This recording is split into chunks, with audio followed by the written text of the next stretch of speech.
Okay, I hope I'm audible to all students who are attending this lecture of Mathematical Methods for Economics, Part 2.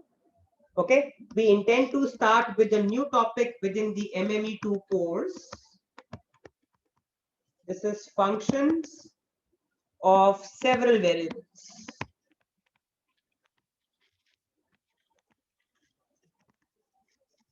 Formally, this is chapter 15 of the book I prefer to follow for my MME2 course, which is Sydsaeter and Hammond.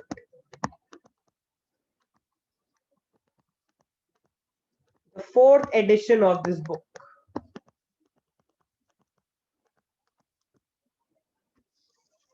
Okay, so if all students can recall that in my MME1 course, we had done functions in one variable.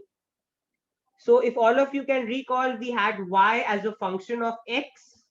We used to find the domain of the function, the range of the function. We used to work out the inverse function. We had talked about one function and onto functions. All this was covered in my Mathematical Methods for Economics Part 1 course. Now, what is new in this particular course is now y is not going to be a function of only one variable, but it's going to be a function of many variables. If I directly link it to microeconomics, all of us know that quantity demanded is not only a function of own price. It also depends on price of substitutes and complements, income of the consumer, taste and preferences, and so on. So we can now write the introductory definition first. A function f of two variables, a function f of two variables x and y with the domain capital D is a rule that assigns a specified number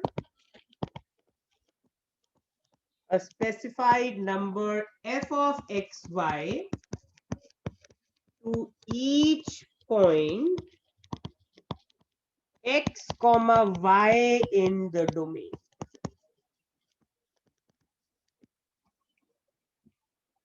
Okay, so a function f of two variables x and y with domain capital D is a rule which will now assign a specified number f of xy to each point x comma y in the domain.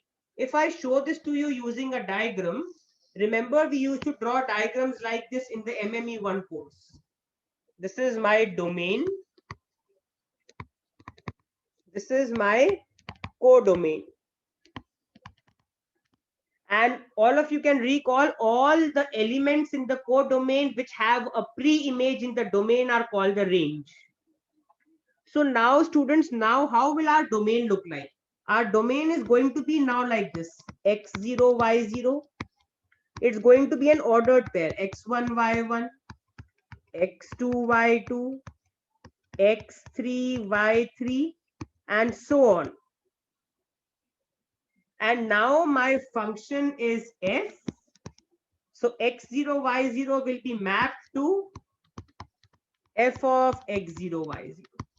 x1, y1 will be mapped onto f of x1, y1. x2, y2 will be mapped onto f of x2, y2. x3, y3 will be mapped onto f of x3, y3, and so on. So now my domain is going to consist of an ordered pair. Or if I speak in more technical terms, my domain will now consist of vectors in 2 dimensions. All of you have studied with me the concept of vectors in the MME1 course. x0, y0 itself is a vector in 2 dimensions. x1, y1 is a vector in 2 dimensions, and so on. So now my function is mapping the vector in 2 dimensions to a real number. F of x0, y0 is a real number. it can be a real number. F of x1, y1 can also be a real number, and so on. Okay, so now if you all can recall in the MME1 course, when we had, I can spot the difference for all of you. In the MME1 course, we just had y as a function of x. So our diagram was like this. Domain, codomain, we just had x0, x1, x2, x3, and so on. And then we had the function f of x0, f of x1, f of x2, f of x3, and so on. This is what we had done in the MME1 course. Our domain was the set of values taken by x. Our codomain consisted of all the images formed by the domain in the codomain, which we used to call as the range. Now you can see the difference.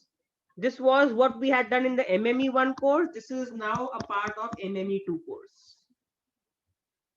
So now my domain consists of vectors in 2D, 2 dimension. Okay, so hoping all students have understood this definition and the pictorial representation and have no doubts. Okay, so now we can do a very simple practice question which makes it more easy to understand.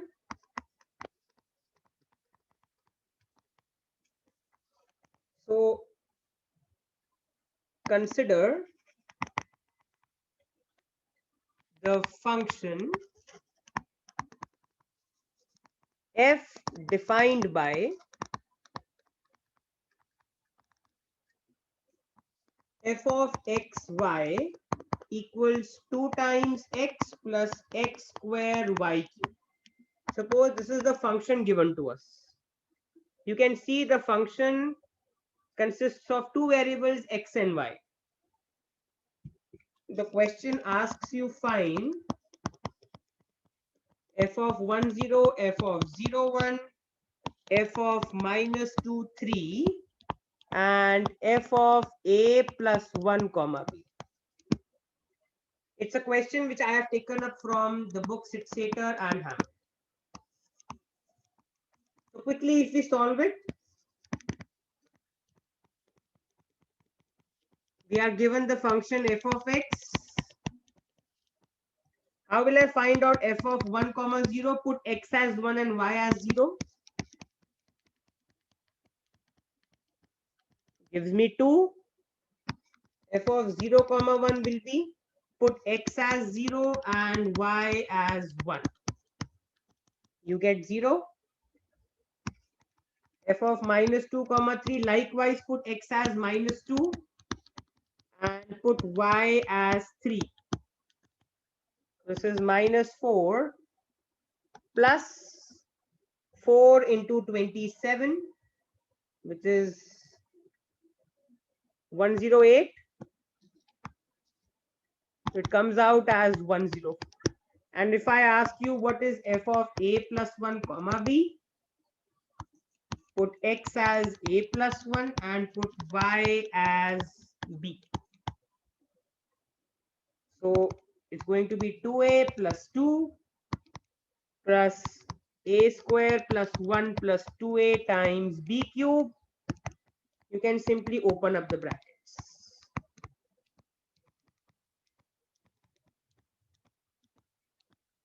Okay.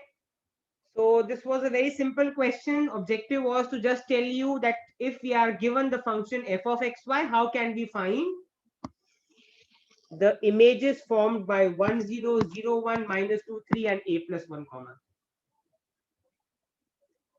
Okay, so now we can generalize it and we can write it like this. So I can write the generalization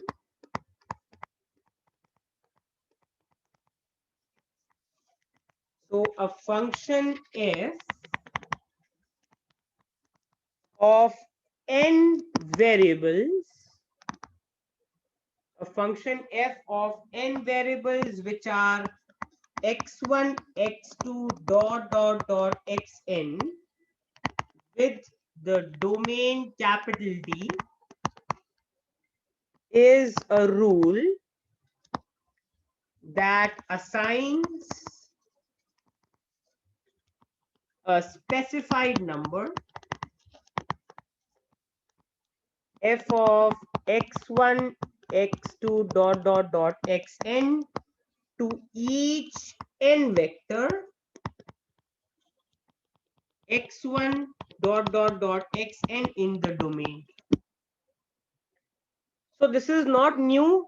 This is just a generalization to the nth dimension now. It's like saying that now I have a function.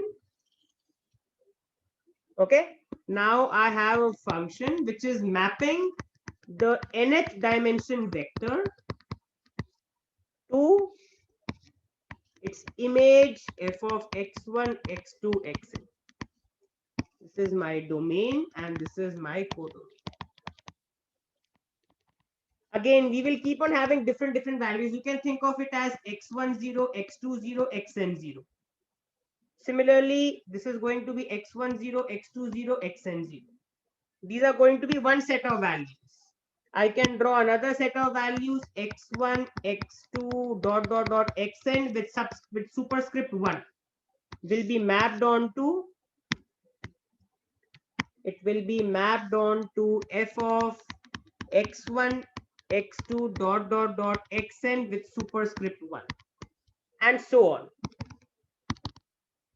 So now my domain consists of a vector in the rth in the nth dimension, and you can see the image will be nothing but a real number f of x10, x20, xn0 and so on. These are all real numbers in the codomain. So the generalization, I hope every student has understood this. We can write some examples of functions. So if you look at the examples, so how will I write a linear function? So a linear function in n variables would be f of x1, x2, dot xn, which is going to be a1 x1 plus a2 x2 plus an xn plus the constant b. Okay, where a1, a2, an and b are constants. Now all students can recall in the MME1 course when y was just a function of x. How did the linear function look like? Ax plus b. This used to be the linear function y equal to ax plus b when we had y only as a function of x. But now when we have a function based on n such variables, this is how I can now write my linear function. This is how my linear function is now going to look like. Another example I can take with all students. Remember the Cobb-Douglas function which we had done? So another example would be x1, f of x1, x2, xn. I can write a x1 to the power a1, x2 to the power a2, multiplied continuously till n, xn to the power an, where capital A, small a1, small a2, dot small an are constants, and capital A, which captures the technology basically, is greater than 0. If you all can recall, we had done the basic Cobb-Douglas production function. So basically, output y is a function of capital and labor. We can apply this to microeconomics. Output is a function of capital and labor, which I can write like this: a k to the power alpha, l to the power beta. This is in microeconomics, this is called a standard Cobb-Douglas production function, where Y denotes the output produced, K stands for capital, L denotes labor. So this is the Cobb-Douglas production function when we only have two inputs, capital and labor. But suppose I have n inputs. My Cobb-Douglas production function generally would look like this. Okay, so hoping that students have understood this and have no doubts. And similarly, the third example, which would be as follows. Now in statistics also, we can find this example in statistics also. In statistics, okay, if we have n observations,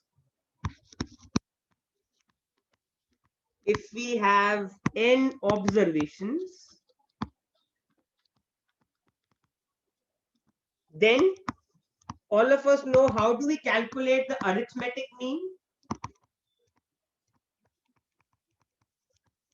Arithmetic mean is nothing but sum of all observations. So if these observations are x1 plus x2 plus dot dot dot xn divided by n.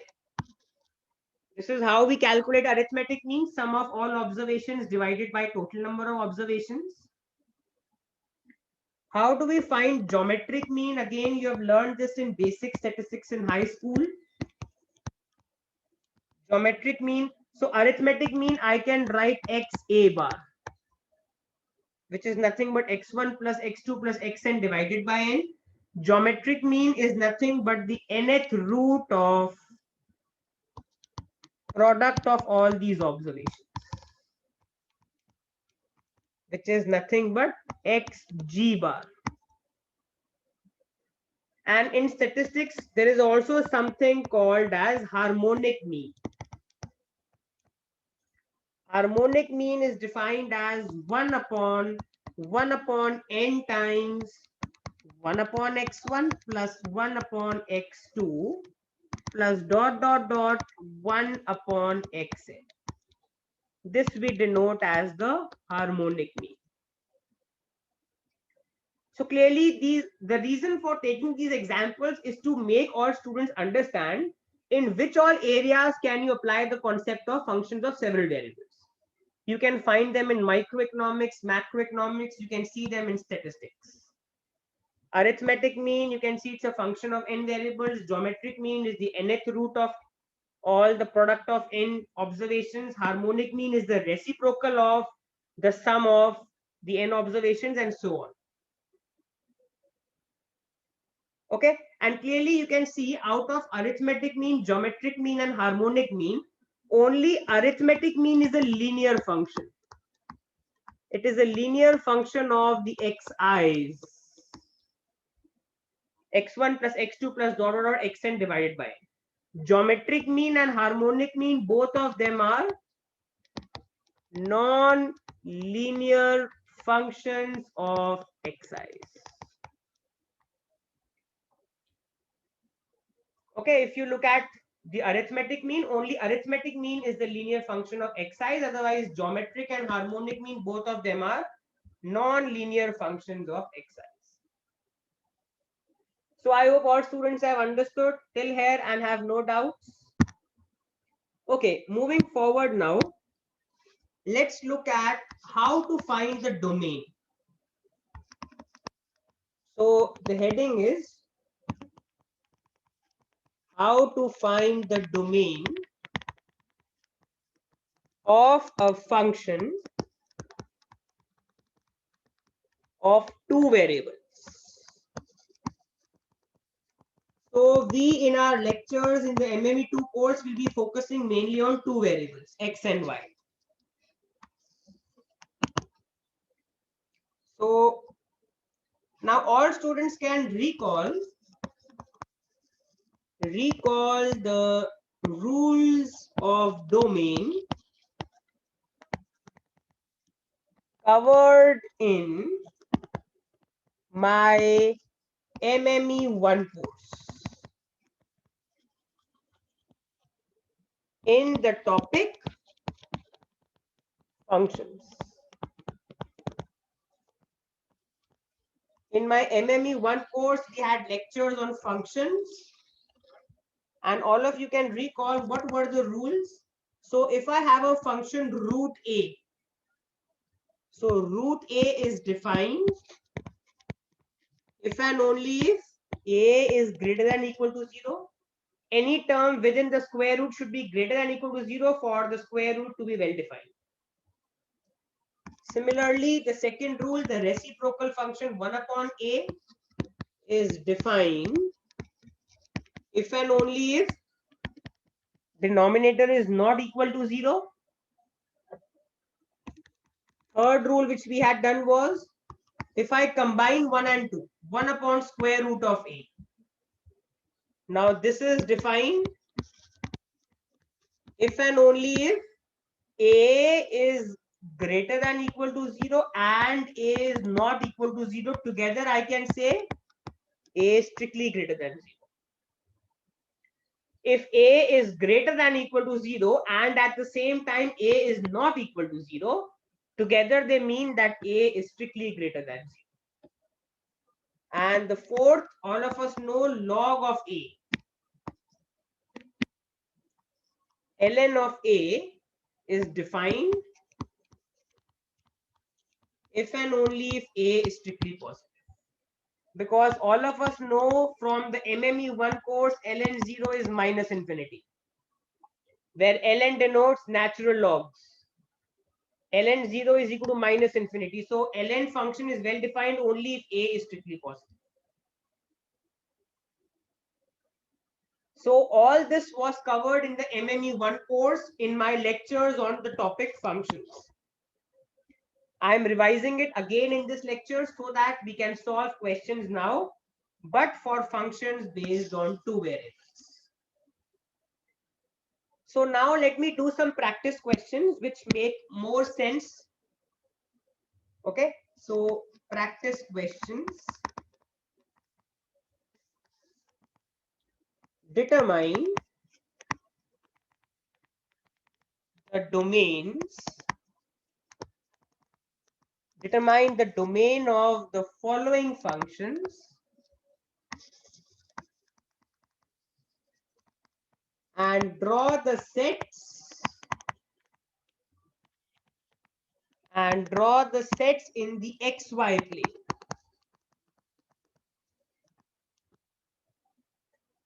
So they are as follows. First question, f of xy is square root of x minus 1 plus square root of y.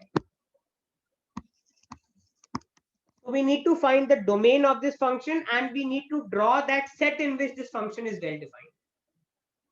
So I can do one question for you so that you can understand it. You can clearly see that f of xy is the sum of these two terms.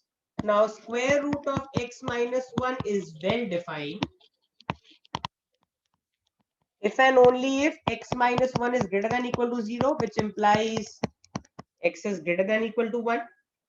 Square root of y is well defined if and only if y is greater than or equal to 0. So what is the domain of this function? Set of all vectors x comma y belonging to the two-dimension space such that x is greater than or equal to 1 and y is greater than or equal to 0. This is now the domain of the function f. So if I plot the diagram, how will the diagram look like?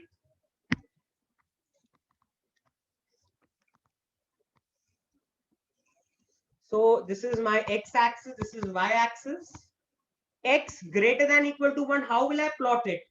X equal to 1 will be this line. And x greater than or equal to 1 means all shaded area to the right of 1. This is x greater than or equal to 1. Y greater than or equal to 0 means y greater than or equal to 0 means the positive y-axis.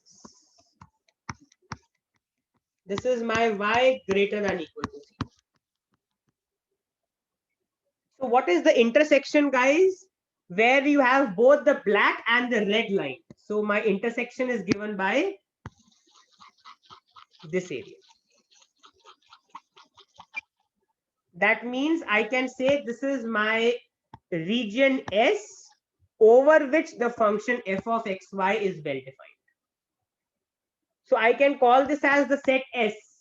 Set S is nothing but the set of pairs x comma y such that x is greater than equal to 1 and y is greater than equal to 0.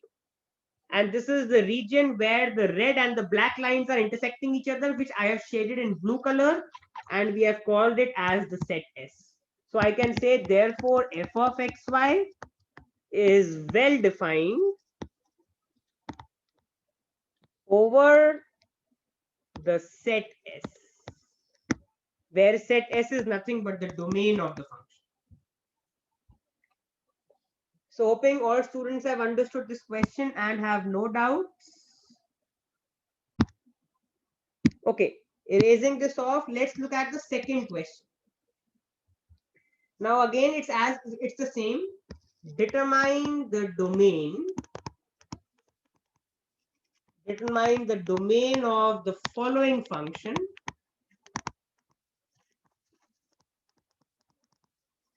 and draw the set in the xy plane. So now we are given the function g of xy, which is 2 upon the square root of x square plus y square minus 4 plus the square root of 9 minus x square plus y square. So let's solve this question. So when is g of xy well defined? If I use the same rules, g of xy is well defined if and only if x square plus y square minus 4 is strictly greater than 0, because it is within the square root and in the denominator as well. And 9 minus x square plus y square is greater than or equal to 0. You can clearly see I have applied the rules of domain which we have learned in this lecture. Now this implies x square plus y square is greater than 4 and x square plus y square is less than equal to 9. So I can say, what is the domain of the function? Set of all x comma y belonging to the two-dimension space such that x square plus y square is strictly greater than 4 and less than equal to 9. Now guys, if I plot the diagram, do you observe something? Recall x square plus y square equal to 4 is the equation of the circle with center at 0, 0 and radius equal to 2. And x square plus y square equal to 9 is the equation of the circle with center at 0, 0 and radius equal to 3. Now we had learned this in my MME1 course in our lectures on coordinate geometry. If you all can recall, we had done the concept of straight lines, circles, parabolas, hyperbolas. All this was covered in my MME1 course. What was the general equation of a circle? X minus alpha square plus y minus beta square equal to r square. This was the general equation of a circle with center at alpha comma beta and radius equal to r. So for this particular question, if I plot the diagram for which I am erasing the initial part of the screen, how will the diagram look like? So erasing all this off, because we also have to draw the diagram as per the question. So we have the x and the y axis. And you can see, first of all, we are plotting x square plus y square equal to 4. It's going to be a small circle with the center at 0, 0. And the radius is 2.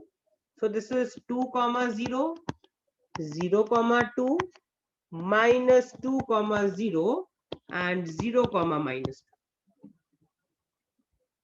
Okay. And then I have another circle, the bigger circle, with the radius 3. The center still remains the same, but now we have 3, 0, 0, 3, minus 3, 0, and 0, minus. Now let us do the shading. X square plus y square strictly greater than 4 would mean shading will be outside the smaller circle. X square plus y square greater than 4 means shading is outside the smaller circle. All the red shaded area you can see. This is the shaded area for x square plus y square strictly greater than 4. And x square plus y square less than equal to 9 means shading will be towards the origin. Now, how do I shade the area towards the origin? It's going to be like this.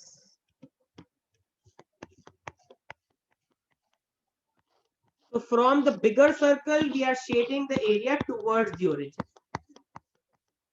So now, which is the portion which is overlapping? Look at that portion which consists of both red color and blue color.